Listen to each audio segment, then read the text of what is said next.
Hello, everyone, and welcome back to Money Printing Picks. We have 6 NFL player props for you guys today for Week 7. We're coming off a 1-2-1 day on Thursday. We had Travis Etienne's highest receptions. We had no touchdown from Alvin Kamara or Evan Ingram, although Kamara was very close but got stuffed 3 times in a row on like the 2-yard line. And Calvin Ridley was found missing at the scene. 5 receiving yards this man had. But Artemi Panarin went over in shots, which was kind of it was kind of a sweat, I guess. He only had 2 going into the third period. But we're looking to turn things around here. We got 6 player props, and for this one today, you guys are going to notice a bit of a trend with players and receiving yards. I have a pretty good feeling that some players are going to break out. But, they're good players, so it should be easy for all of them. So let's get into the first one. Okay, and for our first one, we got Amon-Ra St. Brown going over 73.5 receiving yards. I would play this one probably upwards to 80, honestly. I wouldn't mind. Because he's coming off a great game against Tampa Bay, and he's just been overall consistent over the last 5. And going up against Baltimore, they have a good defense, but I can just see Jared Goff and the Lions picking them apart all game. And even the Ravens can get a little bit of offense going, but I still see Amon-Ra St. Brown, obviously number 1 target. I don't think the game's going to be too run heavy on the Lions side. So I see a lot of targets going Amon-Ra St. Brown's way, basically. And we're not going to go far here. We're just going to go down, and there he is. Davante Adams, over 73.5 receiving yards. I'd probably play it up to, I'd say 77.5, because it's hard to tell with this line because Brian Hoyer is going to be in at quarterback, but Davante Adams showed his frustration last week, and the only way for them to get past that is just to target the crap out of him, and I think that's what's going to happen. He's going to be their most reliable guy. He's going to get open no matter what against Chicago's pass defense. He's going to find holes, and it's not like Brian Hoyer doesn't know what he's doing. He can find Davante Adams, and I'm sure that's mainly who he's going to be looking at every single time. And I don't see a problem with this one going over. And we're going to stay on the receiving tab. We're not done yet. There he is, Gabe Davis. 39.5 receiving yards. That's it. Super simple. Giants, we're not going to talk about that game. That was just a bad game for the whole entire Bills offense.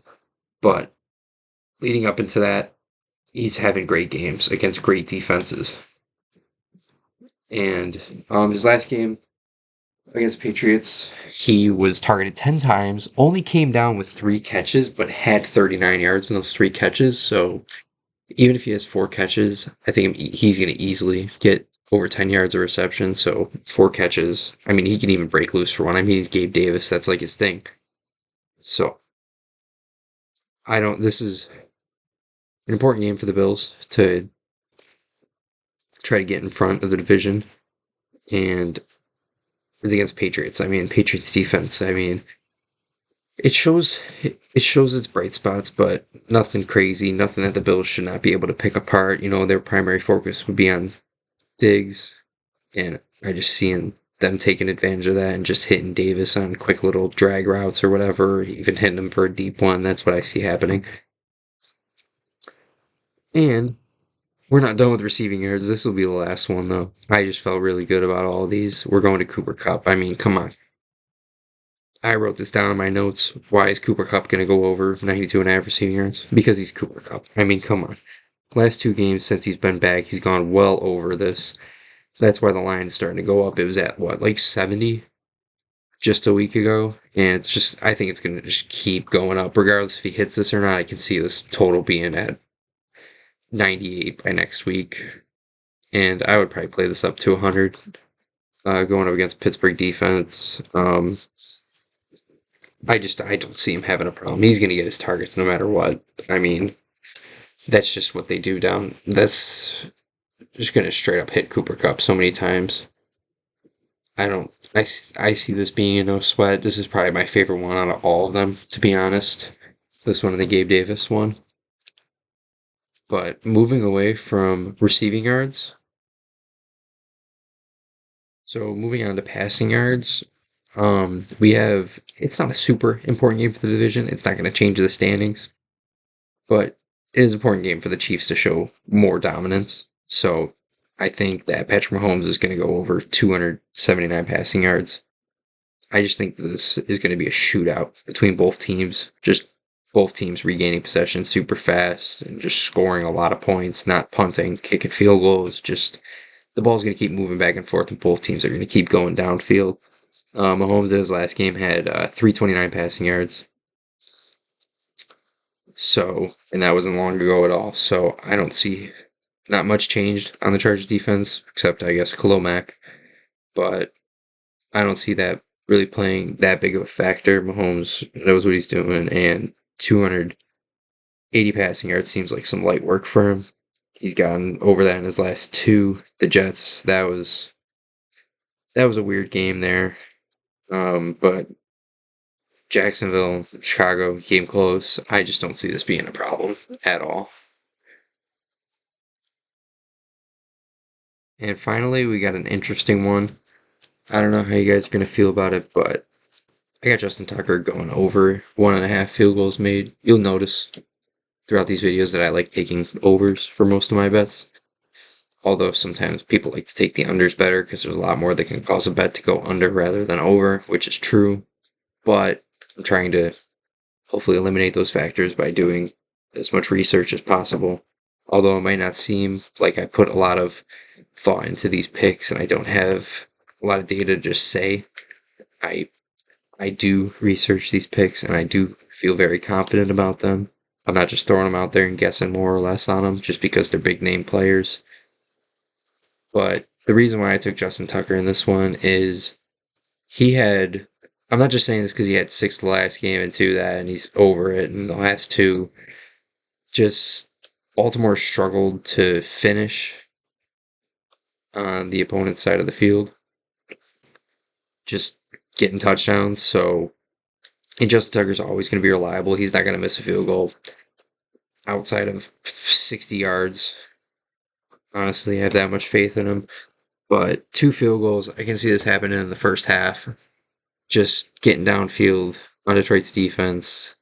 They were able to get downfield a bunch against Tennessee, and I just don't see it being a problem. I think he can easily get this, and yeah, the Ravens might score 1 or 2, but I can see that game being high scoring, also shootout, similar to the Chiefs game. I just think Justin Tucker's going to be reliable, and they're going to want him to get as many points as they can. Remember, he hit that field goal last year against the Lions, if I'm not mistaken. I'm pretty sure, unless I'm losing it, that the NFL record. So, not like that really has anything to do with this, but it's one did he get 2 that game? I don't know, but that doesn't matter. We're worried about this game. But these are all my picks. I'm not gonna put them all in a flex pay. I don't know the specific odds if you're gonna bet over unders on a sports book. I'm just using Prize Picks. I like to use Prize Picks, but you can take these on whatever. I'm sure they're all hovering around like minus 120 or depending on what sports book you use, so you can take that. But we're just gonna track how many we get right, because not everyone likes to use Prize Picks like I do. I don't know how I'm going to do these yet. Might pair them 2 and 2. Might just drop 5 on the flex pay because I feel comfortable with all of these. Not sure yet, but we also might bump out a video tomorrow during the day for Sunday night, but definitely Monday morning we'll have Monday Night Football picks as well, for sure. But if we get to the Sunday Night Football video tomorrow, I'll also mention the Monday night game. But that's going to be everything. That's all the picks that I have for week 7. Yeah, besides Monday Night Football as of now. But I hope you guys like them. Let me know what you guys think in the comments down below, whether you like these or if you have some of your own that I might even tell you guys on. But we'll see how these do, and we'll recap tomorrow or Monday. So, see you guys. Good luck on your bets. Later.